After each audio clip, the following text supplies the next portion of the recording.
వాళ్ళని సరిగ్గా ఈ గ్రౌండ్ లో అటెన్షన్ చేయడానికి కూడా అనుమతించలేదు. వాళ్ళు ఆనందని బ్యాక్ స్క్వాట్ చేయాలంతే.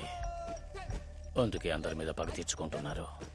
ఇక్కడ ఎవరెవరికి పరేడ్ చేయడం వచ్చో రాదో నాకు తెలియదు, కానీ పరేడ్ బేసిక్ అందరికీ తెలిసిన సంగతి నాకు తెలుసు. ఇక్కడ అందరికీ వయసు అయిపోయింది, జీవితాంతం పరేడ్ ఎలా చేస్తారని వెనక్కి నెట్టాలని చూస్తున్నారు.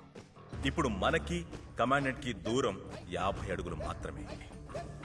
ఈ 50 మీటర్లు మనం నడవబోయే ఈ రాచబాటే పోలీసులైన మన తలరాతల్ని మార్చబోతోంది. నేను 2 కమాండ్స్ ఇస్తాను.